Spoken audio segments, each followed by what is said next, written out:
Radio Libertaire, la voix de la Fédération anarchiste.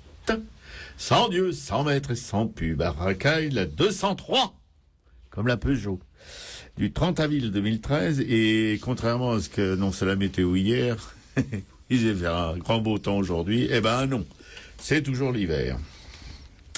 Vous êtes donc sur cette magnifique radio et sur une de ses émissions phares.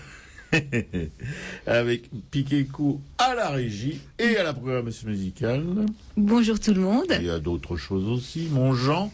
Salut à tous. Notre hussard noir de la République, bien notre connu. homard noir. Notre... On a décidé de changer. Oui, non, mais homard noir quand il est chez maman à Granville. Bon. Et puis, alors là, que le ciel nous patafiole. Oh bah moi, j'en suis tombé de ma chaise. Ah bah moi, alors là, oui. bien plus haut. De ma petite... Parce que les gens, ils tombent de haut, mais moi, je tombe d'un peu moins haut, mais quand même, quand même mal à la réception. Nous avons, dans le studio de Radio Libertaire, un invité... Surprise. Hein, ça fait... Surprise, même. Surprise, ça fait 4 ans qu'on l'attend. On l'a piégé ce matin. Il est venu au café innocemment pour passer le temps. Et puis, bon, dans la foulée, il va bien nous accompagner à la radio. Et puis bon, c'était pas vraiment le grand beau temps. Oh, il s'est débattu. Hein. Il s'est débattu. Il a fallu le traîner de force. Ouais. Et il est là. Notre Constant dit aussi urbain. Un peintre qui sévit au marché de la Bastille et à celui de Montparnasse, entre autres, qui sera pendant une semaine à la Bastille au GEMAC, où il tient un stand pour montrer des choses qu'il a fait, des œuvres récentes. N'est-ce pas, Constant? Tout à fait. Tout à fait. Si tu pouvais te rapprocher un peu du micro, ça serait pas plus mal. Bon, c'est beaucoup lui demander Oui. le jour où il est invité surprise. Hein.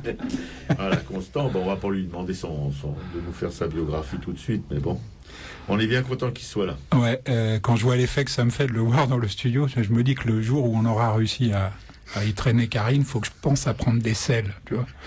Que je risque quand même l'évanouissement. Oui, et j'espère qu'elle ne viendra pas trop tôt après la visite de Constant, parce que quand même, là, ça serait un peu trop. Oui, il nous faut quand même quelques semaines. Quelques mois. Mais attention, Constant, hein. Tu reviens en invité officiel avant la fin de l'année. Hein. Avant la fin de l'année. Oui. Oui, il a dit oui, vous êtes témoin. Hein, bon, voilà, il a dit oui. Là, pour une émission consacrée, comme d'habitude... mais c'est une nouveauté tous les mardis. L'artiste dans la société, où est-il donc? Eh bien, il est en dehors de celle-ci le plus souvent. L'artiste et l'engagement politique en toc, à une époque où les politiques sont vraiment en toc, l'artiste s'engage encore moins qu'avant, c'est-à-dire pour du tout. L'artiste et la religion, par contre, là, il y a toujours des gens qui y croient. Hein, bon, on va pas insister parce qu'il y a des gens qui... Tu nous parles pas des églises de la périphérie ce matin? Bah non, genre, il faut changer un peu. On peut parler carrément de Notre-Dame de Paris. Voilà, où ils vont, quelques-uns vont tous les matins brûler quelques cierges pour leur réussite imminente. Enfin, ils y croient, en tout cas, c'est tant mieux pour eux. L'artiste et la science, et notre auditeur finlandais, Juju le bien nommé, nous a dit, il y a de ça quelques mois, que quelques scientifiques s'intéressent à l'art. Et c'est Piquet-Coup qui m'a dit qu'elle avait vu un truc comme ça aussi. J'ai vu un livre, oui, on en reparlera, un livre sur les artistes et la science. Ouais. Et l'artiste et la science. Bon. Et l'artiste et l'autorité, là, vous le savez, et d'ailleurs, c'est pas Constant qui me contredira, malgré qu'il soit quelqu'un de discret, c'est pas indicatif, hein, que l'autorité, eh bien, on l'emmerde à pied, à cheval, et avec tous les moyens de transport possibles et imaginables. Et pour appuyer tout ce petit blabla, une petite citation de notre Boris Vian national. Écoutez bien, s'il vous plaît. En tout cas, le début de l'émission, vous n'êtes pas encore tout à fait endormi. Le travail est probablement ce qu'il y a sur Terre de plus bas et de plus ignoble. Vous avez bien entendu. Hein. Il n'est pas possible de regarder un travailleur sans maudire ce qui fait que cet homme travaille alors qu'il pourrait nager, dormir dans l'herbe, ou simplement lire ou faire l'amour avec sa femme. Merci, mon vieux Boris. C'est superbe, ouais. Ouais. J'aurais bien dit la même chose de la Révolution, en fait, mais tu vas m'en empêcher.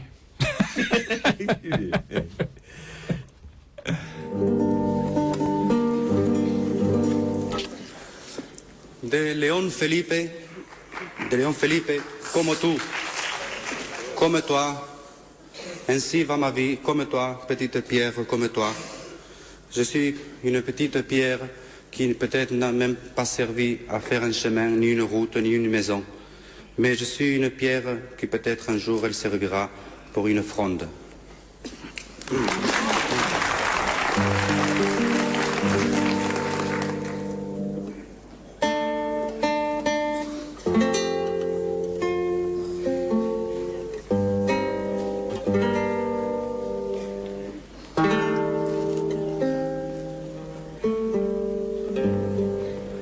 Así es mi vida,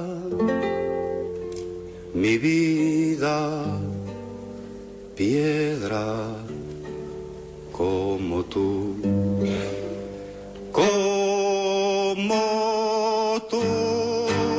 piedra pequeña como tú, piedra ligera como tú, canto que ruedas como tú. Las veredas como tú, guijarro humilde como tú, de las carreteras como tú, piedra pequeña como tú, guijarro humilde como tú.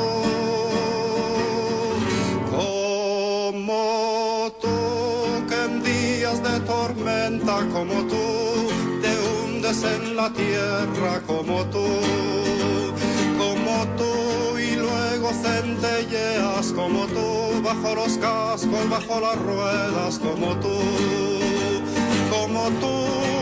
piedra pequeña como tú, guijarro humilde como tú.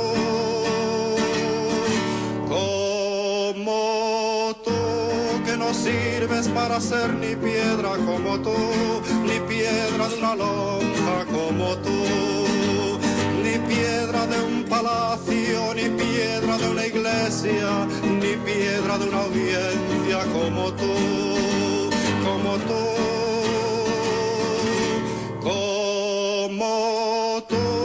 piedra aventurera como tú, que tal vez estás hecha como tú, solo para una onda como tú, piedra pequeña como tú, la la la la la la la la la la.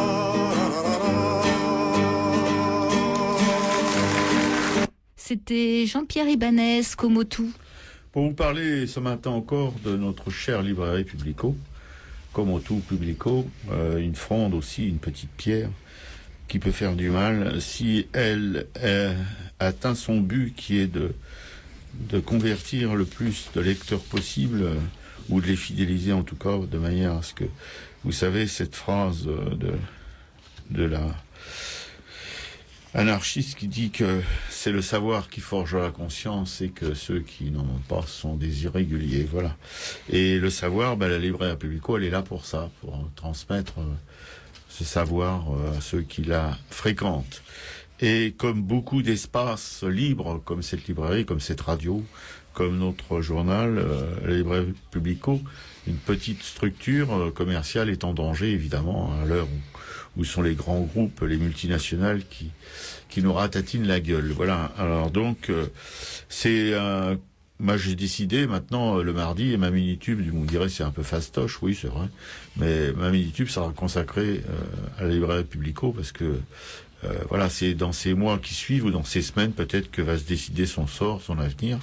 Et donc c'est en quelque sorte un appel des permanents de la librairie Publico qu'il vous adresse par l'intermédiaire de cette émission de Piquet-Coup, de Jean, de moi.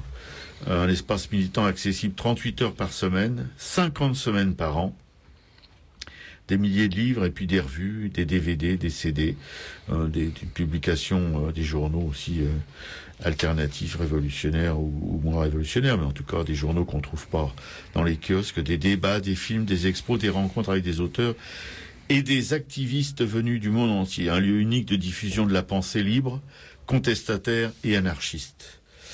Des ouvrages accessibles partout, grâce à la diffusion par correspondance aussi. Le Publico est un petit peu quand même dans le coup pour ça, voilà. Parce que l'argent manque et nous comptons évidemment sur votre solidarité pour nous aider à continuer notre boulot, pour maintenir et développer ce lieu important face à l'offensive du capital et de la banque contre les peuples. Oui, c'est des phrases qui sont un petit peu comme ça, un peu ronflantes, un peu bateau, mais quand même, elles ont un vrai contenu en tout cas. On peut faire des livres là-dessus, mais bon, là, c'est une communication. Important face à la montée du racisme, du nationalisme, important face aux ensoutanés, vous savez, ceux qui chantent Alléluia, de tous les folklores qui pointent leur masque hideux. Et on en a actuellement des exemples avec cette vague d'homophobie en France, qui est la conséquence de la protestation contre le mariage pour tous, quoi. Moi, je trouve que se marier, c'est complètement con. Mais enfin, s'il y en a qui veulent se marier, pourquoi pas? Hein, on n'a pas besoin de les assassiner parce qu'ils veulent faire une grosse connerie comme ça. Ça met pas leur vie en danger. Enfin, c'est ce qu'ils croient, mais bon. Voilà. Nous ne sommes pas pour le mariage, nous sommes pour l'égalité des droits égaux pour tous. Voilà, c'est ça. Absolument. Pour nous, ça n'a rien à voir avec le mariage. Hein. Vous aurez bien compris. Donc, on lance une souscription pour notre librairie et vous pouvez nous aider donc par voie postale en nous adressant un chèque à l'ordre de Publico à notre adresse 145 rue Amelot 75 011 Paris. Métro Robert. Oberkampf, fille du Calvaire, République. Vous savez que la place de la République est en pleine rénovation, là, pour les piétons. Très bien, monsieur Delano, et pour une fois que vous faites une chose pas trop con. Sur notre site, alors, en l'espèce, UCB, directement la librairie. Vous allez 145 rue Amelot, à pied, en métro, en bus ou en vélo. Et puis, sur notre site, librairie-publico.com, en achetant autant de fois qu'il vous plaira, l'article participation supplémentaire au port. Voilà. Oui, là, je comprends pas très bien, mais il faudra qu'on analyse cette phrase. Bon, voilà. Alors, amis, compagnes et compagnons, nous comptons sur vous. On a déjà entendu ça quelque part. Mais là, on y compte vraiment. C'est très français, ça. Comptez sur moi, puis bon, on n'entend plus parler. Voilà.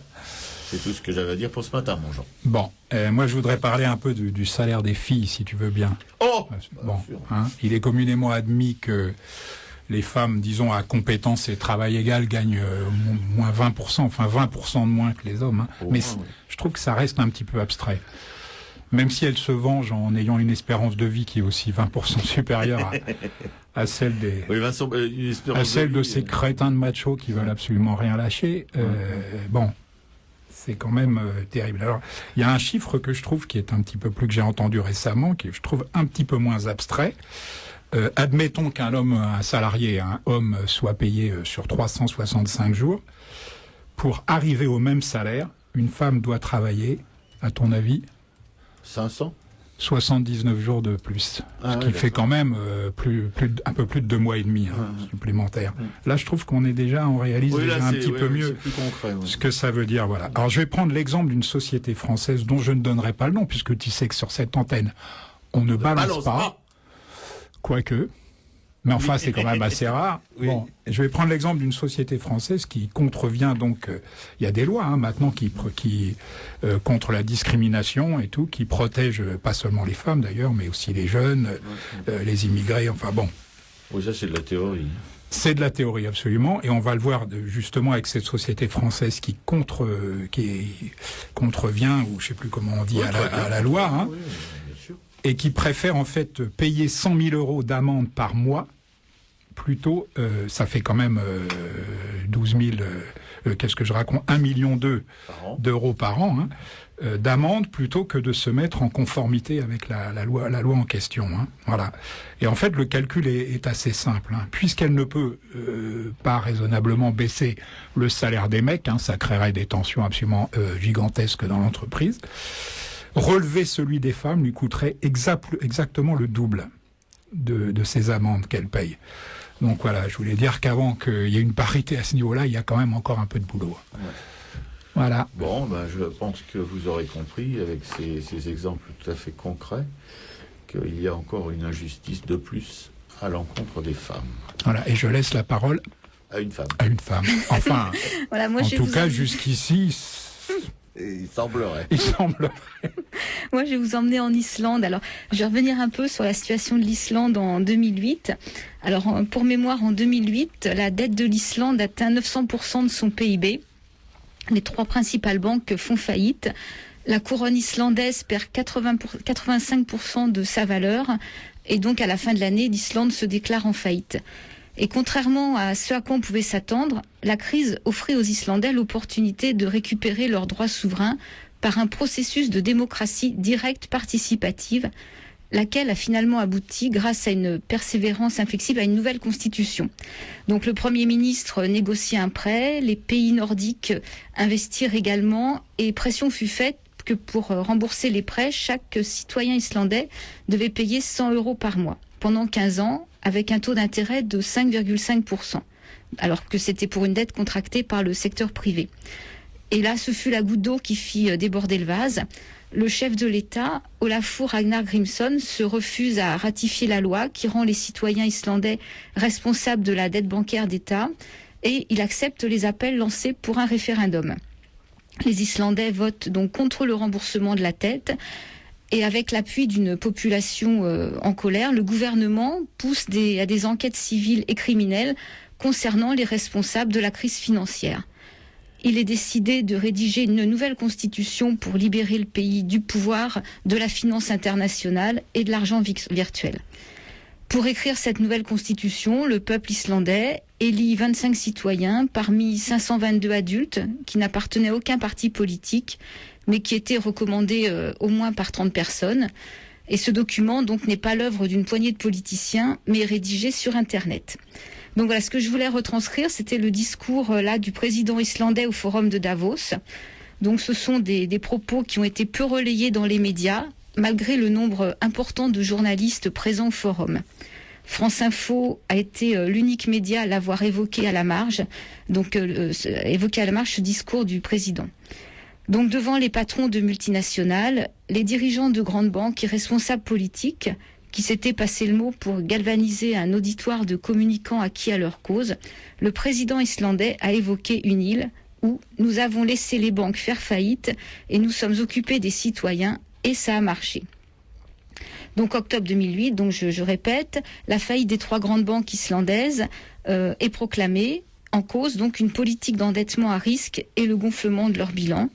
Pour prévenir l'effondrement du système bancaire, celles-ci furent nationalisées. Les créanciers étrangers ne furent pas remboursés et d'autres mesures furent prises, donc ce que j'ai un petit peu évoqué précédemment, et 4 ans plus tard, elles portent leurs fruits. Donc le jeudi 11 janvier 2013, ce président islandais, Grímsson, avait voulu faire passer un message aux technocrates de l'Union européenne. Accepter de laisser les banques tomber en faillite fut l'acte le plus difficile qu'il m'ait été donné de prendre, mais sans doute le meilleur. Il est l'une des raisons fondamentales de la forte reprise économique de notre pays au regard des autres pays européens. Il valait mieux laisser l'Islande s'autogérer que de laisser l'Union européenne parler en son nom. Le pays en recueille les fruits aujourd'hui. Dans les couloirs du Forum économique, un journaliste, dénommé Stephen Cole, l'interviewe sur le vif. Le président Grímsson va droit au but. Nous avons été assez sages de ne pas suivre les politiques traditionnelles qui ont prévalu normalement en Occident au cours des 30 dernières années. Nous avons introduit le contrôle des changes, nous avons laissé les banques faire faillite, nous avons soutenu les plus pauvres, nous n'avons pas adopté les mesures d'austérité comme ailleurs en Europe, et le résultat final, 4 ans plus tard, est que l'Islande a accueilli des progrès et une relance très différente des autres pays européens qui ont souffert de la crise financière. Et il poursuit. Pourquoi considère-t-on que les banques sont des saintes chapelles de l'économie moderne ? Pourquoi ne peuvent-elles pas faire faillite comme les compagnies aériennes ou les entreprises de télécommunications si elles ont été gérées d'une façon irresponsable ? Bien sûr. La théorie que vous devez payer pour sauver les banques est une théorie selon laquelle les banquiers peuvent jouir de leurs propres bénéfices et de leur succès, puis que les gens ordinaires paient pour leurs échecs au moyen des impôts et de l'austérité. Et dans les démocraties éclairées, les gens ne l'accepteront pas sur le long terme. Bravo, le président d'Islande. Pour une fois qu'il y a un président qui n'est pas trop con, il faut le relever quand même. Tu aurais un site internet à donner? Alors en fait, oui, je sais pas, j'ai pas noté sur mon papier. C'était, je crois, sur Agoravox que j'ai trouvé ces infos. Oui, non, mais...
C'était Albert Préjean, la crise est finie.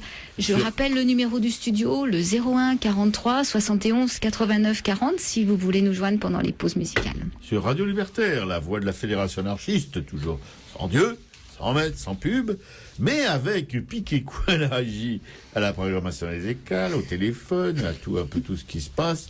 Notre Jean, notre hussard noir Omar, pendant ses vacances à Grandville, chez maman, mais là, bon, pas vrai. Non, mais c'est fini, oui. Et un invité attendu depuis des années, constant, dit Urbain, qui est là, à notre droite. Et qui nous menace déjà de partir avant la fin de l'émission. Ouais, voilà. Il va falloir qu'on s'arrache. Hein, non, pour que... J'ai eu le sentiment qu'il avait failli s'endormir tout à l'heure. Un avis constant sur la crise? Bah, c'est fini. D'avoir des comptes que Préjean a chanté ça avant la dernière guerre, dans les années 30. 34, je crois, quelque chose comme ça, 31 ou 34. Et c'est tout à fait d'actualité. Bon, eh ben, écoutez, on va passer à la suite. Hein. À la suite, une émission dont le thème aujourd'hui est une femme puissante. Oui. La semaine prochaine aussi, d'ailleurs, on s'occupe de Nala. Enfin, remarque, chez nous, c'est quand même assez fréquent. Hein. Oui, surtout chez toi. Enfin bon. Ou bon, t'as pas l'air de protester très fort. Ah non, je proteste. Ah non, bah d'abord tu mesures 1m90, moi j'en. Oui, de toute façon, alors bon. Les protestations vont forcément être un peu limitées. Oui, un peu limitées. Voilà. Surtout quand on a ton courage physique. Encore que je te charrie, mais. Je peux en profiter parce que t'as un bras mutilé. Je t'ai vu prendre des géants à la gorge. Oui, mon Jean. Alors, bon, une vitalité que nous sommes peu à connaître. Oui, hein. et donc, de quoi va-t-on causer? Mais j'ai jamais le droit de parler de lui. Hein, non. Jean, non, mais le temps passe. Quand je parle de Piquet-Cou, il me laisse un peu. Mais alors, bon, Kate Colvis, La vérité des sens par Camille Mess. Ouais. Voilà, ce texte dont Piquet-Cou va vous lire un extrait est issu d'un livre, en fait, édité par le Conseil général de la Moselle, à l'occasion de l'exposition qui a été consacrée à l'artiste allemande au musée départemental Georges de la Tour en 2012. Dommage qu'on l'ait pas vu à Paris, hein, cette expo. Ouais. Hein. La révolte des tisserands, la guerre des paysans, mais Piquet-Cou vous en parlera plus avant dans l'émission, l'âpreté sociale des œuvres de Kate Kollwitz connaît peu d'équivalent en France, à part peut-être chez Daumier. Dans son œuvre, Kate Kollwitz représente à plusieurs reprises des hommes et des femmes qui ploient sous un poids parfois invisible. C'est par la déformation des corps qui se penchent, se courbent, s'abaissent, que Kollwitz laisse voir les forces tragiques qui s'exercent sur les hommes et sur lesquels ils n'ont pas la moindre prise. La planche des laboureurs, qui inaugure la série que Kollwitz réalise entre 1902 et 1908 sur la guerre des paysans, est peut-être l'exemple le plus frappant de cette déformation du corps. Pour dénoncer la misère et les conditions de travail inhumaines que connaissent les paysans allemands au début du XVIe siècle, elle représente 2 laboureurs, attelés à une charrue comme 2 bœufs, tirant sur chaque partie de leur corps pour avancer. Aussi tendu que la courroie qui l'attache à la machine, le corps du premier laboureur, qui subit une pression terrible, dessine une ligne diagonale dont le dynamisme suggère, malgré la difficulté, l'avancée de l'attelage. Alors que derrière, le second paysan peine davantage, comme l'indique la courbure de son dos qui plie sous le poids de l'engin. La composition de la scène rend encore plus perceptible la pesanteur qui s'exerce sur les 2 hommes. Les lithographies préparatoires permettent ainsi de voir que Kollwitz est passé d'un cadrage vertical à un cadrage horizontal, obligeant les personnages à se tenir courbés et non plus debout. De plus, la partie supérieure de l'estampe est laissée vide, et le ciel, bas et lourd, rabaisse un peu plus les laboureurs vers la terre, comme si leur corps, leurs pieds et leurs mains allaient creuser les sillons. Le laboureur de Kate Kollwitz est donc pareil à Sisyphe, condamné, ici, à porter chaque jour une charge immense pour survivre et nourrir sa famille. Mais quand certaines images contemporaines de Kollwitz font de Sisyphe un héros à la force et la musculature herculéenne, atteignant le sublime par son destin tragique, Kollwitz représente des hommes qui, sous le poids de la fatalité, sont réduits à l'état de bêtes ou de machines. La fatalité peut ainsi se manifester en creux, par le mouvement qu'elle imprime au corps des personnages. Mais le poids qu'il faut porter chaque jour est aussi représenté de manière très explicite dans le dessin « Femme portant un panier ».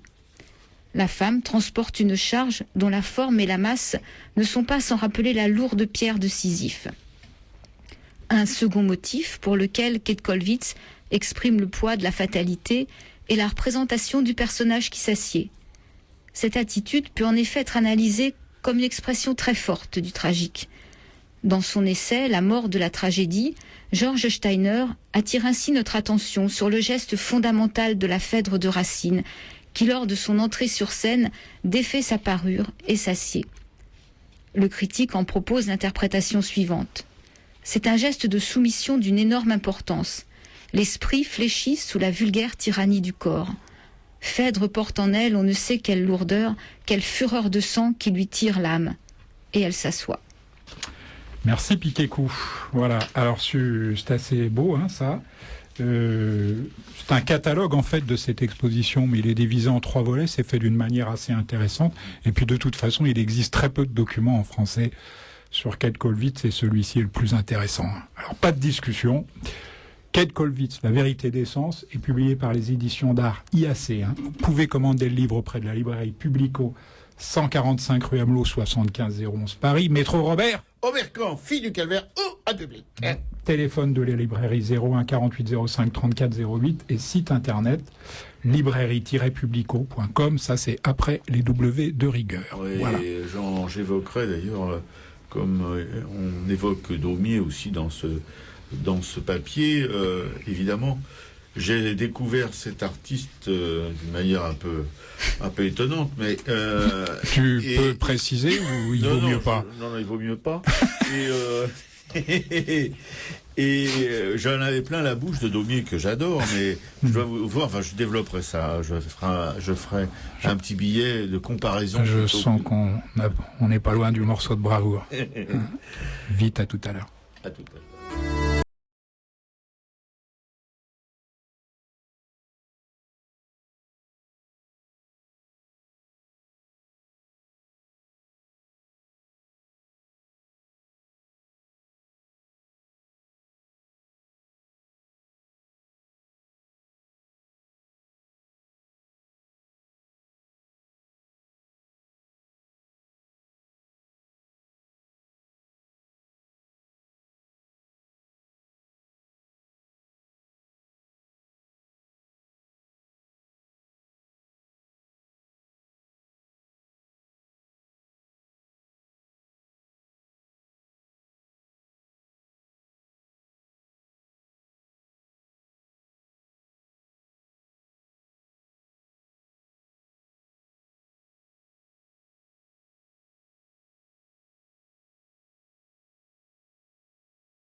C'était une chanson de Gaston Coutet, un poème de Gaston Coutet, Le Chant de Navio, interprété par Gérard Piron. Sur Radio Libertaire, la voix de la Fédération anarchiste, sans Dieu, sans maître, sans pub, à racaille, Piquécou à la régie, au téléphone et à tant d'autres choses. Notre Jean, notre hussard noir, qui piaffe d'impatience, qui attend son tour, avec un invité impromptu et inespéré, Constant.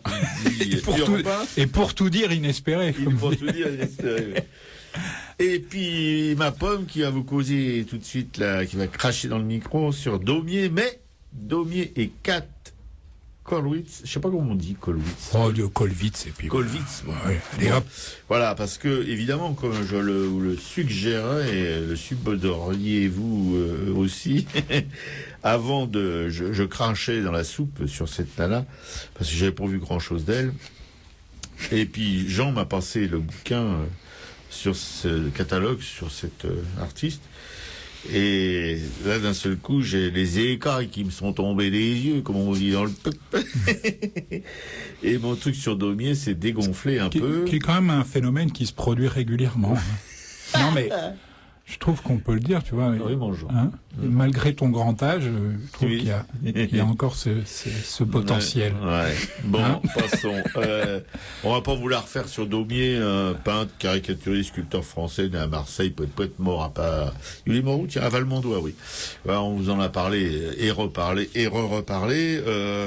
Mais c'était avant tout un peintre, on le sait pas, mais il a peint des centaines d'œuvres, des milliers de lithos. Non, il faut le dire quand même, c'est dingo. Et il est mort dans la misère. Bon, voilà. Alors j'avais extrait de quelques œuvres de lui un peu significatives sur socialement, comme le meurtre de la rue Transnonain. Une litho assez terrifiante, voilà. Il y a aussi la France, l'aigle ou le vautour, peu importe, une France dépecée par un rapace, la soupe, deux paysans vautrés sur une table en train d'engloutir leur bol de soupe avec force bruit de déglutition, et puis aussi le train, quoi, dans un troisième classe, parce qu'avant dans les trains, moi j'ai connu ça dans mon enfance. Je voyais avec étonnement sur le quai des gares, première classe, deuxième classe, troisième classe. Ça, je comprenais pas pourquoi. C'est vraiment un truc qui m'a marqué quand j'étais tout petit, quoi, de voir qu'il y avait, on pouvait pas monter dans n'importe quel wagon, quoi. Maintenant, vous avez des wagons, il y a plus de classe, quoi. Si, sur le TGV, il y a encore un truc, un classe à faire comme sur les trains. Ah, il y a encore des classes. Toujours des premières classes, bien sûr. Ah merde, ça j'avais. Non, il y a plus de troisième classe. Ah bon, d'accord. Donc t'es obligé de monter en seconde, Robert. Ah bon, mais non, mais faut arrêter de rêver. Il y a toujours des premières. Ah merde, moi je croyais que c'était bon. Oui, enfin, c'est dans le métro que c'est supprimé. C'est dans le métro que ça a été supprimé. D'accord. Il n'y avait pas de troisième classe dans le métro, mais il y avait deux classes et il n'y en a plus qu'une. Ouais. Bon, voilà. Bon, alors tout ça, c'est donc. Vous avez tous compris que Robert prenait plus souvent le métro que le train. Tout ça pour Daumier. Et voilà, il a dans son œuvre, il a vraiment privilégié les luttes sociales, la condition sociale, évidemment des plus humbles. Et dans ses lithos, il a particulièrement assassiné les possédants et aussi les politiques, quoi. Il y a des choses extraordinaires qui sont d'une actualité justement aujourd'hui assez étonnante. Voilà, il a vraiment. Mais alors, bon, la différence quand même entre lui et cette artiste allemande que Jean m'a fait découvrir, comme beaucoup de choses qu'il me fait découvrir, je le reconnais humblement, c'est vraiment indescriptible, parce qu'il y a quand même, c'est pas un univers qu'il y a, c'est une galaxie entre les deux. D'un côté, vous avez Daumier qui est quand même, il est dans cette tradition française un petit peu de distance avec la réalité, quoi. Une interprétation, c'est pas peut-être la soupe. Là, la soupe, c'est vraiment assez. Ça pourrait ressembler un peu à Kate Kollwitz, mais chez à côté des reproductions, il y a le livre aussi, mais le livre est un peu difficile pour tourner les pages, etc. J'ai des lithos, pas des lithos, des xylographies, des lithographies de cette Allemande, et c'est d'une puissance, mais alors c'est hallucinant, de puissance, de traits, de beauté, voilà, de noir et de blanc. Elle maîtrise parfaitement, parce que la difficulté dans la xylographie, c'est justement cette balance entre les blancs et les noirs, avec une prédominance des noirs dans la composition. Et là, elle l'utilise d'une manière magistrale. Dans ses lithographies, c'est aussi... là, on voit le dessin, la puissance du dessin, et puis des modelés, etc.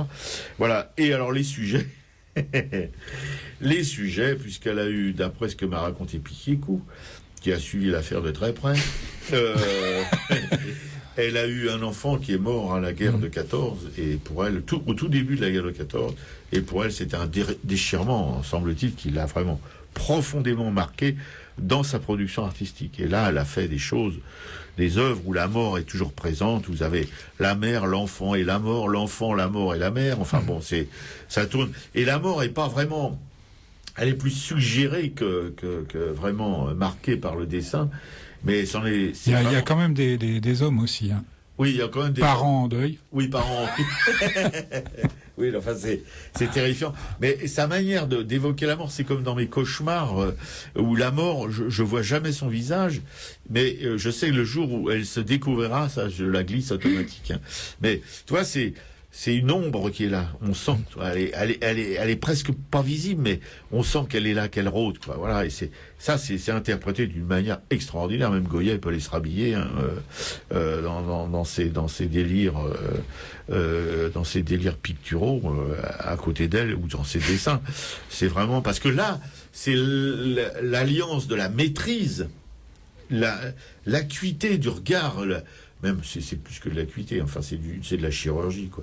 Sur la détresse sociale des mères qui ont perdu sociale et évidemment affective, mais d'une maman qui a perdu son enfant à la guerre quoi. On n'imagine pas le traumatisme quand on a un mec et qu'on vit pas dans une période de guerre quoi. Voilà. Mais là elle le restitue d'une manière hallucinante là. Mais en fait elle avait même un peu anticipé quand on lit son histoire. Elle avait commencé à faire des scènes assez tragiques, comme si elle avait eu le pressentiment qu'un drame allait arriver. Donc elle était déjà complètement imprégnée de cette douleur en fait. D'accord. Ouais.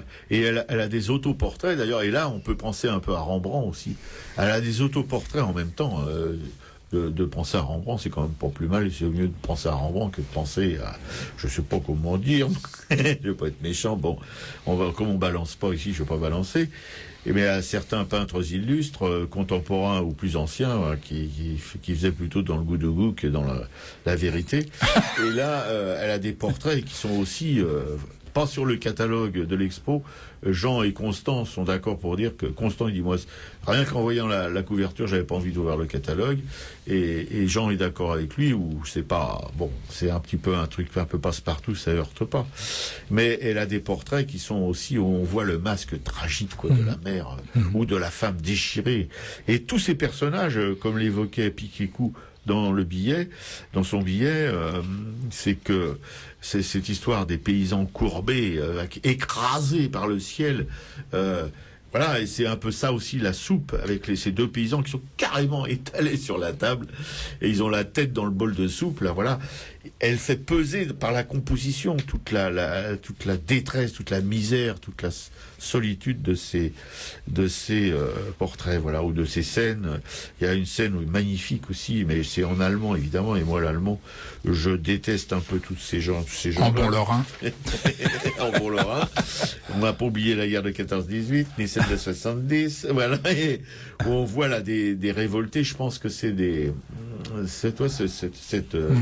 cette œuvre-là. Extraordinaire la composition. Oh là, c'est vraiment. Vous voyez une femme en premier plan. Elle aussi, elle est comme courbée par le vent ou pour dire allez en avant, on la voit de dos.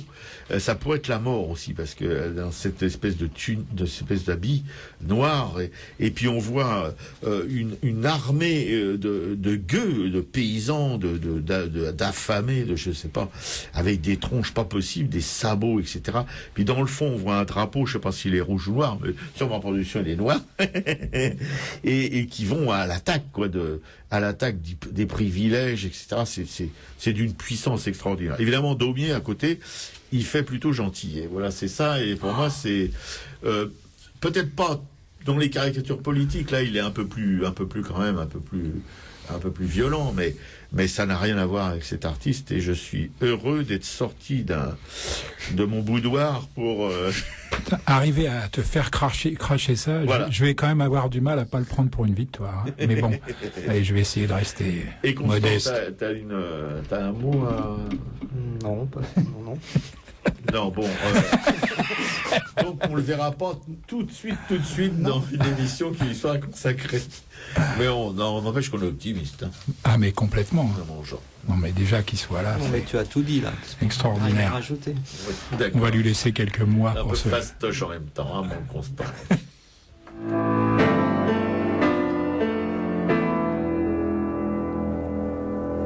Pour chanter Veni Creator, il faut une chasuble d'or. Pour chanter Veni Creator, il faut une chasuble d'or. Nous en tissons pour vous, grande l'église, et nous pauvres canuts n'avons pas de chemise. C'est nous les canuts, nous sommes tout nus. C'est nous les canuts, nous sommes tout nus. Pour gouverner, il faut avoir manteau et rubans en sautoir. Pour gouverner, il faut avoir manteau et rubans en sautoir. Nous en tissons pour vous, grands de la terre, et nous pauvres canuts sans rien, on nous enterre. C'est nous les canuts, nous sommes tout nus. C'est nous les canuts, nous sommes tout nus. Mais notre règne arrivera quand votre règne finira. Mais notre règne arrivera quand votre règne finira. Nous tisserons alors le linceul du vieux monde, car on entend déjà la révolte qui gronde. C'est nous les canuts, nous n'irons plus tout nus. C'est nous les canuts, nous n'irons plus tout nus. Alors c'était Catherine Sauvage qui interprétait Les Canuts, apparemment dans une version qui n'a pas trop plu à mes petits collègues de radio. Monsieur, pourquoi tu dis ça? Non, Dominique, bon. Sur Radio Libertaire, le consensus, on n'a même pas besoin de voter, c'est le consensus. Sur Radio Libertaire, la voix de la Fédération anarchiste. Avec sa langue de vipère, il est en train de dire que de toute façon, quand tu avais le choix entre un homme et une femme, choisissez toujours la femme. Ça dépend des femmes, mais j'ai un petit faible pour Catherine Sauvage. Oui, elle a un faible en général pour les femmes, c'est pas pour Catherine Sauvage. Bon, on ne veut pas, nous on a un faible aussi pour les femmes, mais bon. Voilà. Mais cette vieille jalouse, mais c'est impressionnant. Voilà, et vous êtes quand même sur Radio Libertaire un peu de tenue, hein, les enfants, là. Bon, la voix de la Fédération anarchiste, c'est quand même quelque chose de respectable. Hein. Avec Piquet-Cou, vous avez reconnu qu'il pouffe de rire, elle se tient plus. Bon, dans la régie. Notre hussard noir, lui, qui pouffe pour autre chose. Et puis Constant, toujours aussi impavide, serein, il est là, voilà, à côté de nous, on se sent bien. Un peu bruyant quand même, je trouve, non ? Oui, il fait beaucoup de bruit. Il faudra que tu... Il faut vous balancer pas mal quand même. Il faudra que tu sois plus discret. Non, il faudra quand même que tu sois plus discret, Constant, quand tu reviendras en invité. T'es un peu loin du micro, Constant, personne n'a entendu. Avant que notre petite Camarluche nous raconte la vie de Kate Colville, je voudrais lui raconter une petite histoire, rien que pour elle. Tu vois, parce qu'elle est quand même obligée de se fader tous les mardis à un club de 2 vieux barbons insupportables. Et ce courage mérite quand même une sorte de récompense. Ah oui, elle mérite d'entrer à l'académie. Figurez-vous ou figure-toi, Piquet-Cou, que les premiers clubs de gentlemen sont apparus à Londres au XVIIe siècle, en fait, autour de William Shakespeare et de Ben Jonson, hein, c'est peu connu. Hein. Le fameux fauteuil club, tu sais, lui n'est apparu en fait qu'au tout début du XXe siècle, hein, dans les clubs en question. Hein.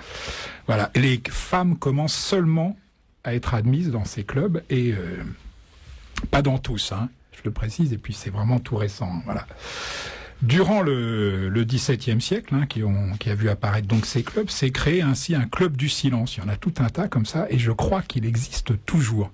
Le club du silence. Eh bien, figurez-vous qu'en 1704, donc on va dire une cinquantaine d'années après sa création, hein, la création de ce club. Le fameux Marlborough, de la chanson, donc, qui était un duc anglais, ça se prononce pas comme ça. Peut-être que tu pourrais le dire, tiens, toi. Non. Monsieur, t'as un accent anglais absolument extraordinaire. T'es dégueulasse. Les têtes de Marlborough. Mabrouk. Ça va trop bien. Mais attends mieux, Voilà. Et ben, en 1704, donc ce fameux Marlborough, il a vaincu, les Français lors de la bataille de Blenheim. Alors je me rappelle plus si c'est en Pologne ou en Allemagne. Blenheim. Ouais, la bataille de Blenheim. Ça peut pas être en Pologne avec un blast pareil. Ou c'est en Allemagne sans doute. Ouais, ah oui, mais tu sais, la Pologne, c'est oui, bon, hein, bon. Je te rappelle qu'on est en 1704. Ah oui, oui. N'oublie jamais ça. Voilà. Ouais. Voilà, très ému par cette nouvelle quand même, il y a l'un des membres du club qui s'est précipité dans la salle où ils étaient tous réunis et qui l'a annoncé à voix haute. Et ben, sans même se concerter, tous les autres membres du club qui étaient autour de la table l'ont exclu comme ça, à la romaine, tu vois, et pousse vers le bas, sans ouvrir une seconde la bouche, le mec il s'est fait virer comme ça. Voilà, il y a que les Anglais qui font des trucs comme ça. C'était une petite histoire sur pic et coup. Rien que pour elle, et je lui laisse maintenant la parole. Sauf que j'en ai une autre à ajouter. Mais non, mais c'est très petit. C'est un copain anglais, Peter Guy, qui était un grand professionnel de l'édition, metteur en page remarquable, qui avait été touché par les frères francs-maçons anglais pour qu'il intègre leur rang. Il leur a dit, il y a des femmes chez vous? Ben non. Ben alors, quand il y en aura, vous me recontacterez. J'avais trouvé ça vachement sympa. Voilà, moi je passe à des choses sérieuses. Oh. La bio de Kate Kollwitz. Donc Kate Kollwitz, de son nom de jeune fille Schmidt, vient au monde en 1867 en Prusse orientale à Königsberg, aujourd'hui en Russie. Une grande artiste, peintre, graveur, sculpteur, dessinatrice, qui confectionne sa première gravure à l'âge de 13 ans. Elle se forme en peinture dans les écoles d'art de Berlin et Munich. Elle retourne à Berlin et elle se marie avec un médecin, donc Monsieur Kollwitz. Naissance de 2 garçons, Hans et Peter. Elle réalise en 1893 et 1897 un premier travail de gravure, La Révolte des Tisserands, donc une série de 3 lithographies et 3 gravures qui illustre la misère des tisserands en Allemagne au milieu du XIXe siècle. Les 6 scènes sont choisies par l'artiste. Donc les 2 premières planches représentent la misère, la mort, et montrent les causes de la révolte et la paralysie des hommes sous la pression politique et économique. La 3e, la consultation, illustre la réaction des tisserands à cette situation. Ils conspirent, préparent la lutte. Et les planches 4, le cortège des tisserands, et 5, l'attaque, mettent en scène le soulèvement. Et la dernière, la mort des tisserands et l'effondrement de la révolte. Donc c'est un cycle qui annonce déjà les grands thèmes de l'artiste, la révolte et la révolution, le monde des ouvriers et leurs conditions sociales, le rapport entre la mère et l'enfant et la mort. Elle y affirme aussi un style graphique expressionniste et le goût pour les séries qui caractériseront ensuite toute son œuvre. Un travail reconnu lors de la grande exposition de Berlin, mais le prix proposé par le jury est refusé par l'empereur Guillaume II. Kate Kollwitz enseigne parallèlement à l'école des arts de Berlin. Un 2e cycle de travaux, une suite de 7 gravures, La guerre des paysans, qui reçoit le prix de la Villa Romana. Cette graveuse de renommée mondiale, peintre et grande dessinatrice, a un penchant pour la sculpture, technique qu'elle part apprendre à Paris à l'Académie Julian. Il est impossible à Berlin au XIXe et au début du XXe de concevoir la sculpture comme une profession féminine. C'est l'époque où Camille Claudel travaille dans l'atelier de Rodin. On ne sait par contre si Kate Kollwitz a découvert des œuvres de Camille Claudel, mais par contre elle a rencontré Rodin à 2 reprises lors de son séjour donc à Paris et à Meudon. Elle rencontre également Stendhal et elle réalise ses premières sculptures. Été 1911, elle débute un cycle, Couple amoureux. Elle travaille sans relâche jusqu'à la mort tragique de son fils Peter, engagé volontaire en 1914. Le début de la Première Guerre mondiale et ses conséquences l'arrachent à son rêve de retourner un jour à Paris. La guerre est une période décisive pour la continuation de son travail artistique et de ses sculptures. Donc elle réalise un cycle sur la guerre, le prolétariat, la mort et la famine.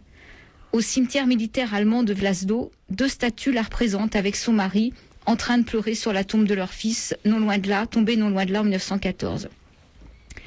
Avec le temps, ces sculptures sont devenues le symbole de tous les parents dont un fils a été tué à la guerre. Cette tragédie amène Kate à se tourner vers le pacifisme et le socialisme.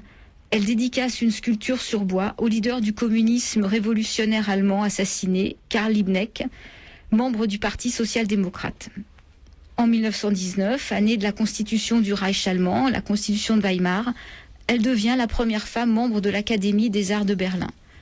Elle conçoit de nombreuses affiches pour influencer le cours des événements sociaux et politiques de son époque et réalise une série de gravures sur bois, Guerre. L'arrivée au pouvoir du national-socialisme en 1933 la force à démissionner de son poste à l'Académie prussienne des arts ainsi que de sa fonction de directrice de la classe de graphisme. On lui retire également sa décoration pour le mérite de la section arts et lettres. Il lui est interdit d'exposer son travail. Ses œuvres sont retirées des musées. Elle s'installe dans un atelier communautaire. En 1940, son mari, aveugle depuis plusieurs années, meurt à l'âge de 77 ans. Et en 1942, son petit-fils tombe devant Stalingrad. Elle débute sa dernière lithographie. Les graines de semences ne doivent pas être moulues, inspirées par Goethe. Elle quitte Berlin, subissant les bombardements de l'aviation alliée. Et en novembre 1943, son appartement berlinois est bombardé et détruit par l'aviation alliée. L'appartement de son fils Hans subit le même sort quelques jours plus tard. Donc bon nombre de ses œuvres et documents sont détruits. Elle meurt le 22 avril 1945, quelques jours seulement avant la fin de la guerre, à Moritzbourg. Donc la plupart de ses œuvres sont exposées près de Dresde, à Berlin et à Cologne.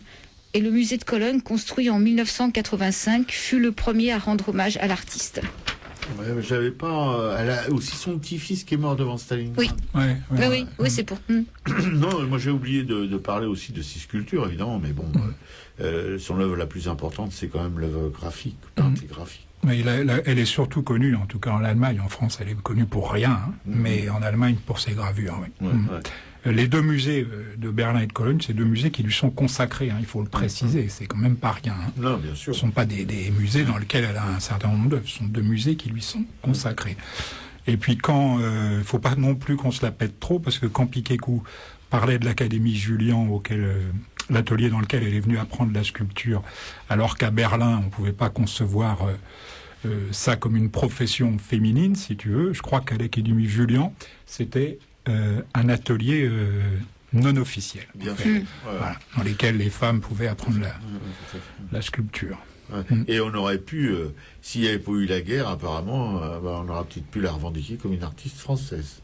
Si elle était restée à Paris. Elle avait visiblement très envie de revenir sur Paris. Enfin, moi, ce que j'ai lu de cette époque-là, il y avait quand même une certaine euphorie. Bon, il y avait son travail très dur sur la douleur, mais en même temps, il y avait elle était contente de son séjour à Paris. Elle pensait revenir pour approfondir ses connaissances. Enfin, voilà. Bon, en tout cas, je mettrai des liens vers les musées en question sur le blog de l'émission, http://arracaille.blogspot.com.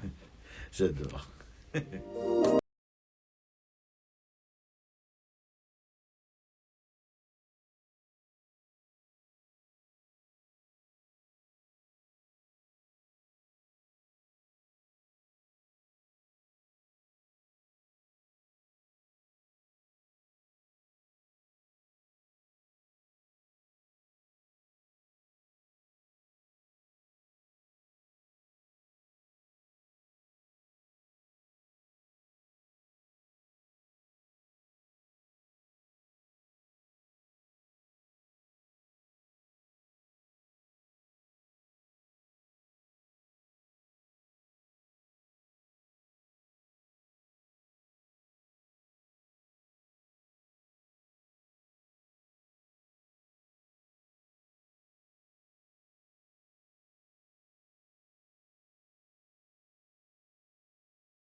C'était Rosalie Dubois qui interprétait la chanson de Craon. Merci, On peut Rosalie. également trouver chantée par Marc Augeret.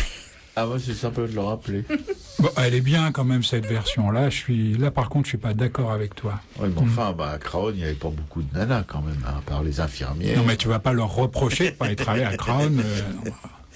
Non, bon. Enfin, salut Marc, on t'aime quand même, tu sais, mais on n'est pas nous, on n'a aucune compétence. Je me demande question parfois musicale. si l'amour des femmes que professe Robert n'est pas une façade en fait.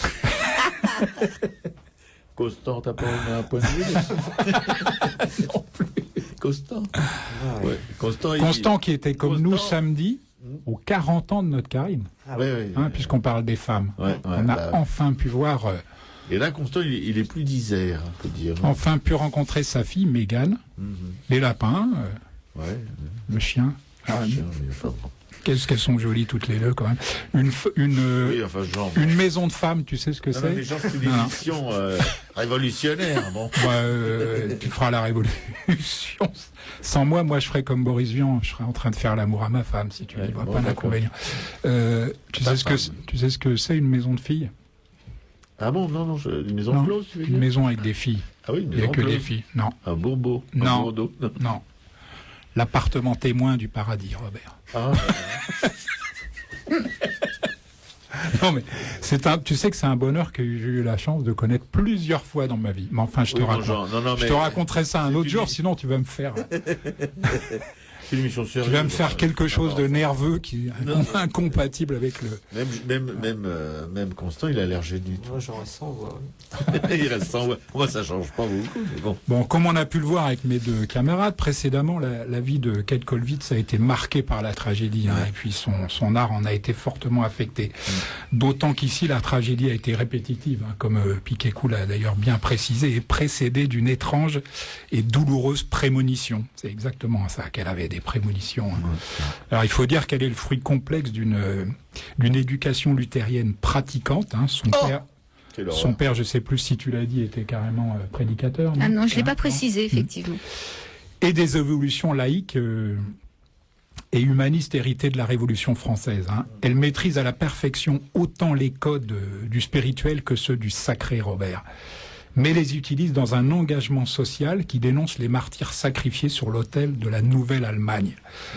Si chez elle le langage iconographique est incontestablement référencé, l'œuvre doit absolument rester laïque. C'est très important de le préciser. Hein. Ainsi refusera-t-elle toujours obstinément qu'à sa sculpture « Mère à l'enfant mort », le nom de Pietà soit attribué alors qu'elle était communément appelée ainsi. Elle l'est d'ailleurs toujours, hein, alors qu'elle tenait absolument à ce que ce soit appelé « Mère à l'enfant mort ». Dans son travail, là où on devrait voir la passion d'un Dieu fait homme, hein, l'on voit surtout l'agonie du peuple, tu ne me contrediras pas, Ah non. tu me contredis d'ailleurs rarement, Rarement. pour les raisons que tu as évoquées tout à l'heure, qui se superpose à celle du Christ. Ouais. C'est d'accord, hein. Moi, je... À ce titre, le propos de Kate Kollwitz est aussi l'héritier du romantisme cher aux artistes allemands. Mais je crois que tu l'as plus ou moins dit tout à l'heure, je trouve. Hein. Oui, si. En disant qu'il y avait quelque chose qui était assez éloigné de Daumier en même temps. Ah oui. Et je crois que c'est ça, c'est cet héritage du romantisme. Hein. Voilà, abandonné par Dieu, en fait, l'homme doit trouver en lui-même des raisons de vivre et d'espérer loin des pratiques dévotes. Oui, ça, alors là, je suis 100% d'accord. Non, tu m'étonnes. Ainsi, sa gravure, devant le mur de l'église, nous montre-t-elle une femme effondrée, portant sa main à son visage. Toute la lumière, en fait, est concentrée sur cette main. Si cette femme peut encore croire et espérer, c'est en elle-même et pas en ce qui se trouve de l'autre côté du mur. C'est très très clair hein, quand on regarde cette gravure. Plusieurs artistes allemands, et non des moindres, en ce début du XXe siècle, comparent pourtant la société d'alors à celle des premiers chrétiens.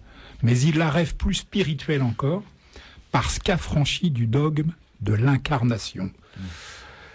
Ils imaginent en fait une apocalypse à vocation sociale, comme un tribut à payer pour l'émergence d'un nouveau monde. Ça, c'est souvent une connerie qu'on fait avant les guerres. Hein. La Première Guerre mondiale, on le sait, va dépasser à peu près tout ce qu'ils avaient pu imaginer. touchés au cœur et dans leur chair par le désastre, leur production artistique va être définitivement marquée. Si le soldat mourant, une sculpture de Wilhelm Lehmbruck qui date de 1916, je crois, devient dès son érection, si j'ose dire, le symbole de cette guerre insensée, si dans la guerre un triptyque d'Autodix que tu dois connaître, j'en suis sûr, oui. Le personnage central prend carrément l'aspect du Christ, l'artiste la plus représentative de ce monde apocalyptique, et sans conteste, ou post-apocalyptique, ça dépend comment on le prend, Kate Kollwitz.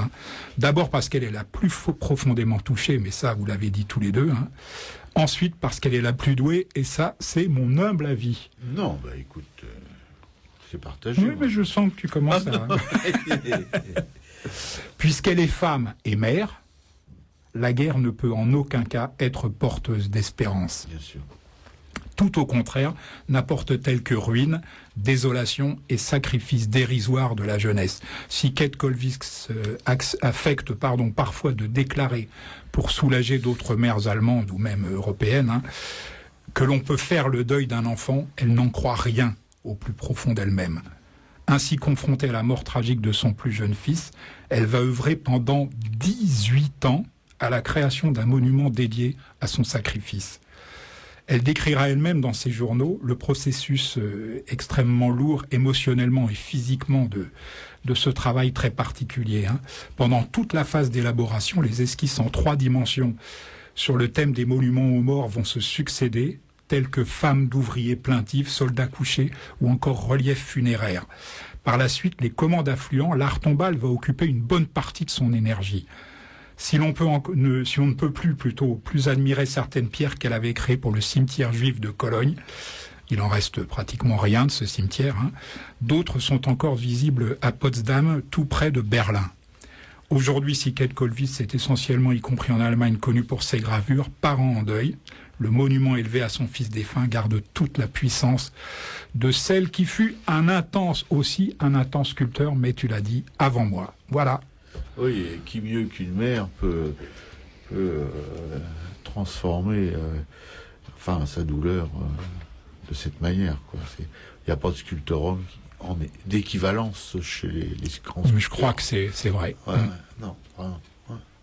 Ouais. Et cette sculpture, justement, je ne sais pas si elle concerne la guerre, mais on voit une mère qui tient son enfant avec des mains énormes. Et je trouve que c'est ces mains qui font comme un rempart à l'enfant, tu vois. Qui essaye. Ouais, qui essaye. Magnifique. Ouais.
C'était La Muerte interprétée par La Tordue. Sur Radio Libertaire, vous y êtes toujours, et c'est un peu pas tout à fait la fin, mais enfin on a encore une vingtaine de minutes ensemble, pas tout à fait, parce que l'émission suivante qui va se ramener, et l'autre Jean qui va vous informer tout de suite d'expositions qu'il faut absolument voir. Absolument. Tiens, pour aller à cet anniversaire, j'ai fait une expérience assez amusante samedi.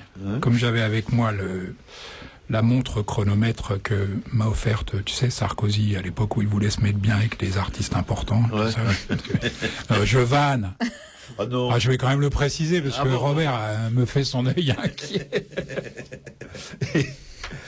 Et alors, quand je suis arrivé, on avait rendez-vous, en fait, tu sais, Piquécou nous attendait devant son stand au marché de l'art de la Bastille. Ouais. Donc j'arrive au moment où je suis passé devant le premier stand, j'ai vu Piquécou qui arrivait et qui est venu à ma rencontre pour me dire bonjour, parce que c'est une fille très très bien élevée. Ouais. Tu sais. Ouais. Et donc j'ai déclenché Claude et André, au moment où je passais devant le premier stand, j'ai déclenché mon chronomètre et je l'ai arrêté au moment où on s'est croisés, où on s'est échangé des bisous, tu vois. Et puis 10 minutes après à peu près, tu es arrivé. Et quand je t'ai vu arriver à hauteur du premier stand, j'ai aussi déclenché le chronomètre. Et j'ai arrêté le chronomètre au moment où vous vous êtes rencontrés. Et ben, figure-toi que ça a pris 3 fois moins de temps que pour moi. Ah bon ? Moralité, tu marches beaucoup plus vite que moi, Robert. Je suis content de te l'apprendre. Oh non, bon, je la charrie, notre petite camarade, mais c'est que je l'adore. Ça va devenir une émission un peu trop goût, à mon goût. Hein. Bon. La première, on va rester en Allemagne, si tu veux bien, c'est Marcel Brauer, Design et Architecture. Ça, c'est un designer qui était un prof du Bauhaus, dont on a déjà parlé ici. C'est à la Cité de l'Architecture, 1 place du Trocadéro, dans le 16e arrondissement, et c'est valable jusqu'au 17 juillet. Marcel Brauer, c'est 1902-1981. Il se classe parmi les designers et les architectes les plus influents du XXe siècle. En France, on lui doit, par exemple, le siège de l'UNESCO à Paris, mais aussi la station de sport d'hiver de Flaine en Haute-Savoie, qui est aujourd'hui classée à l'inventaire des monuments historiques. Il considérait le béton armé comme le meilleur des matériaux, le plus sculptural, à la fois massif et plastique. Sur le plan du design, ces créations font figure de symboles de cette époque et seront copiées à des millions d'exemplaires, devenant des classiques. L'exposition est la première à aborder les différents champs de la création de Marcel Brauer. Le parcours présente des pièces de mobilier et une douzaine d'architectures. Immeubles toujours très compacts, maisons individuelles toutes conçues en longueur et sur un étage, et églises aux formes inédites et spectaculaires. Il s'organise aussi autour des matériaux de prédilection de Brauer, qui sont le bois massif, l'acier tubulaire, l'aluminium ou encore le contreplaqué, et des éléments clés de son vocabulaire créatif comme le porte-à-faux.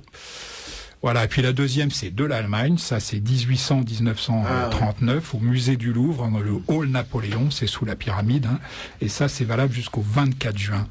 Avec plus de 200 œuvres, l'exposition propose une réflexion autour des grands thèmes structurant la pensée allemande de 1800 à 1939.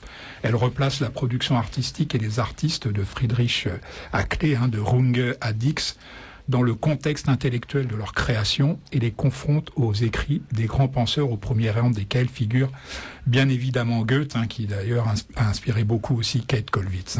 La notion de culture, concept hérité de la philosophie des Lumières, est apparue comme la plus susceptible de constituer le terreau sur lequel inventer une tradition allemande moderne. Si l'occupation napoléonienne a pu favoriser la prise de conscience de cette unité, fournissant l'arrière-plan politique aux premières expérimentations romantiques, la montée du nazisme, à l'autre bout du parcours chronologique, a mis en évidence la dimension tragique de ce concept, sans pour autant réussir à l'anéantir.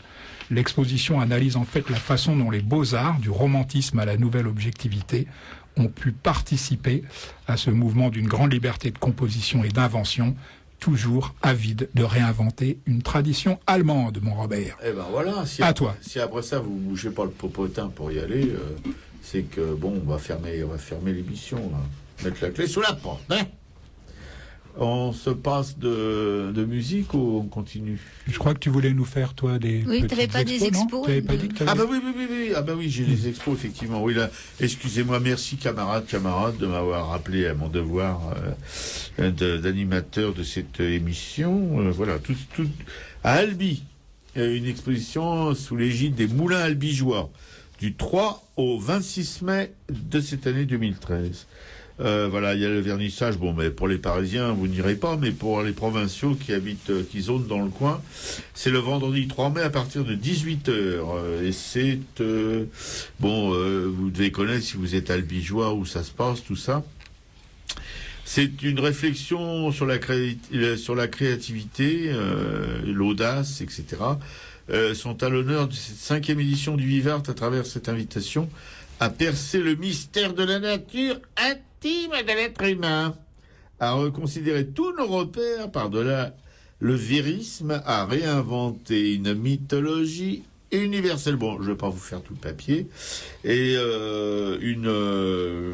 pas mal d'artistes, je ne vais pas compter. Marie-Christine Béguet et Marie-Christine Béguet. Les autres, on s'en tape. Les autres, on s'en tape, qui sera là... qui sera au vernissage. Voilà, il y a d'ailleurs un portrait qu'elle a fait, un portrait d'elle, où il y a un autoportrait, je pense. Bon, une 4 Colwitz en herbe. Bon, voilà.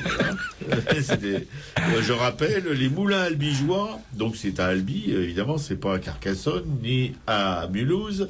Les Moulins Albigeois du 3 au 26 mai 2013. Vivart, V-I-V-A-R-T, exposition d'art contemporain. Voilà. Et puis, une autre expo où est impliquée encore cette Marie-Christine Béguet. Art Top. Heureusement qu'on ne fait pas de copinage dans cette émission. Hein. Pour la 3e édition, l'association... Non, mais c'est surtout pour la province qu'on fait ça, parce que toujours Paris, pareil, à la marre. Bah, on n'a pas d'amis à Paris. Puis à Paris, on les déteste tous. Parigot, tête de veau, Parisien, tête de chien, on connaît. Hein. Pour la 3e édition, l'association Art Top organise une exposition collective réunissant 10 artistes contemporains au Grenier à Sel d'Avignon, un lieu magnifique, sur les remparts. Le 29-30 novembre et 1er décembre 2013, mon Constant, si tu veux participer, on peut déposer, je peux t'envoyer le lien si tu veux. Vous trouvez en pièce jointe l'appel à exposer ainsi que la revue de presse 2012. Réponse envoyée avant le 15 juin 2013. Tu vois, t'as encore le temps. Oui. Enfin, avec toi, je fais gaffe parce que j'étais déjà. Bon, enfin bref. Bon. Ouais, d'accord. Ouais. Bon, oui. Il va falloir dire 2 ans à l'avance. Bon. Vous en souhaitant bonne réception et espérant compter par. Bon. Alors, artop 84@mail.com. Voilà. Catalogue. Bon, je vais pas vous faire tout le reste, hein, mais vous pouvez aller sur artop, ça s'écrit ARTS. Un petit accent UP, voilà, Artop, c'est à Avignon, l'association, elle est à Roquemort, dans le Gard, mais ils exposent à Avignon, ça tient le coup, quoi, c'est pas complètement pourri. Mon Constant, mais en province, bon, il faut qu'ils se démerdent, les mecs, parce que c'est pas comme déjà qu'à Paris, on vend rien, mais là, en province, c'est encore plus difficile. Donc voilà, on leur fait une petite pub. Si ça peut les aider, tant mieux. Bon, et puis que je cause des choses. Bon, voilà. Non, je mets une musique. Non, tu la mettras après. Parce que, quand on sera parti. Quand on sera parti. Là, il faut que je cause des... De la librairie Publico oui, non, maintenant tu le fais en début d'émission. Des œuvres de la FA, dont la librairie Publico fait partie. Mais je vais parler d'abord de la radio où nous sommes aujourd'hui, qui a les mêmes problèmes à peu près, pas tout à fait aussi aigus qu'à la librairie Publico. Ils ont encore de la marge, mais quand même, il faut cette marge, il faut l'entretenir pour pas qu'elle se réduise trop. Je parle de marge financière. La radio qui, pour continuer à vivre et à vous donner le meilleur confort d'écoute, édite une carte d'auditeur que vous pouvez retirer à la librairie pour 20 €. Tous les ans, évidemment, vous pouvez en prendre 10 si vous voulez, pourquoi pas. Ou alors donner, au lieu de 20 €, en donner 200. Mais le prix est libre, mais c'est à partir de 20 €. C'est le prix plancher. Voilà, vous entrez à la librairie Publico, toc toc, c'est moi, je viens pour tout de suite à droite une petite caisse avec Laurent Max qui officie de permanent, mais alors, je vous jure, des anges. Il y a une culture libraire de libraire sans égale. Il y a des libraires professionnels, enfin des grandes librairies de Paris qui se disputent voilà, ils ont des propositions alléchantes, mais ils résistent. L'argent n'est pas leur motivation principale. Ce sont des militants. Bon, enfin, j'ai fini. Et là, vous pouvez leur demander, donc, je viens pour une carte d'auditeur. Alors, ils vous demandent, ils vous passent la carte, mais pas tant qu'ils ont ramassé la monnaie qui correspond au prix de la carte, voilà. Et puis, vous avez aussi les Amis de Radio Libertaire, une association qui soutient cette radio, qui est là, c'est une pompe à fric aussi. Vous pouvez devenir ami de Radio Libertaire. Et puis, enfin, troisième possibilité de vous soutirer de la thune, c'est une souscription où tous les mois, on vous pille votre compte en banque pour un minimum de 5 €. Et avec toutes ces thunes qui nous pleuvent sur la tronche, on peut maintenir une radio qui s'écoute à peu près correctement, quoi. Il n'y a pas trop de bzzz, toi dans la radio, c'est. Et puis avec nous, notre camarade Piqueco en régie, bon, c'est quand même rassurant, quoi. C'est une bonne. Enfin bon, vous avez pu le remarquer parce que de temps en temps, quand elle s'échappe de la capitale et que je suis à sa place dans le petit aquarium, vous sentez la différence. Elle s'échappe pas souvent quand même. Hein. Non, heureusement pour nous. Faut dire qu'avec la patte une patte de morse sur la tête, pas facile de s'évader. Oui, bon, on glisse. Et vous avez aussi, la livreur publico, je l'ai fait, je ne vais pas le refaire, faut pas être lourd quand même, quoi qu'elle le mérite. Et puis notre Constant qui commence à piaffer, parce qu'il dit il va tartiner longtemps comme ça fait déjà, je me gave depuis 1h30 leur émission pourrie. Bon. Et là, il faut pas l'effrayer, il faut qu'il revienne avant 4 ans. Et vous avez le Monde Libertaire, qui ne paraît pas en ce moment pendant 3 numéros, pour le temps de 3 numéros, puisque il est remplacé par le hors-série. Voilà, mais le Monde Libertaire, c'est notre magazine, notre hebdo, qui essaye de vous informer de ce qui se passe dans le monde d'une manière différente des médias bourgeois, et avec des articles assez généraux, si on peut dire, et d'autres qui sont plus particulièrement militants, des brèves, pas de comptoir, hein, des brèves, et des cartoons, je vous assure, ça déménage. Jean est fasciné par la richesse, par l'imagination des jeunes cartoonistes qui sont à l'œuvre dans le Monde Libertaire, particulièrement une bande dessinée qui s'appelle comment déjà? Pavé d'Anard. Pavé d'Anard. Alors Jean, c'est le premier truc qu'il regarde quand je lui amène le Monde Libertaire. On partage, toi, apparemment, tu regardes pas. Hein. Pas vraiment. Quand je l'amène à Jean, paf, il ouvre Pavé d'Anard. Et là, il s'esclave. C'est un peu puéril, hein, c'est un enfant. Bon, enfin, quand il enlève sa défroque de hussard noir, c'est un enfant. Un enfant. Il y a 2 enfants dans cette émission, mais il y a un adulte. Oui. C'est déjà pas mal. Oui, c'est pas mal, bien sûr. Qui c'est l'adulte? À ton avis? Oui, elle se trouve en régie. Non, non. Piqueco, c'est comme moi, ça sera toujours un enfant. Bon. Oui, bon, on arrête là. C'était la 203e de Arracaille sur Radio Libertaire, la radio de la Fédération anarchiste. Sans Dieu, sans maître, sans pub. Avec un invité exceptionnel. De passage, mais vraiment de passage. Hein. Là, on ne peut pas dire qu'il nous ait empêché de parler. Nos auditrices ont été charmées par le son de sa voix. Oui, vraiment. Hein non, mais il sait se faire rare. C'est pas rare. Il sait se faire désirer, déjà, ça c'est sûr. Quelque chose. Donc, c'était Constant, son nom d'artiste urbain, qui va exposer là, aujourd'hui, demain et après-demain. Et combien de temps? Jusqu'au 5 mai. Jusqu'au 5 mai, à la Bastille, il a un stand. Et vous pouvez aller regarder ses œuvres, voilà, vous les reconnaîtrez, de toute façon, c'est ne pas passer à côté sans les remarquer. Quoique perso, si je pouvais mettre mon avis, je préfère ses originaux à ses productions numériques, mon Constant. C'est un autre département. Mais il sera à la Bastille samedi, de toute façon. Oui, il sera à la Bastille. Ça. Voilà. Et c'est fini, hein. Vous pouvez appeler si vous voulez, maintenant, tant que vous voulez. Non, moi je voulais juste faire suivre l'info d'une auditrice là, qui me prévient d'un spectacle sur les chansons et poèmes de Gaston Coutet. Donc c'est le 5 mai au Saint-Max, 7 rue La Charrière, au métro Bercanf ou Saint-Ambroise, dans le 11e arrondissement. D'accord. Voilà, c'est à 18h. Bien, merci beaucoup. Voilà, au revoir, à la semaine prochaine. Je termine en musique avec Egmont de Beethoven, un morceau qui était censé illustrer l'exposition sur l'Allemagne qu'a lieu. Salut à tous. Salut.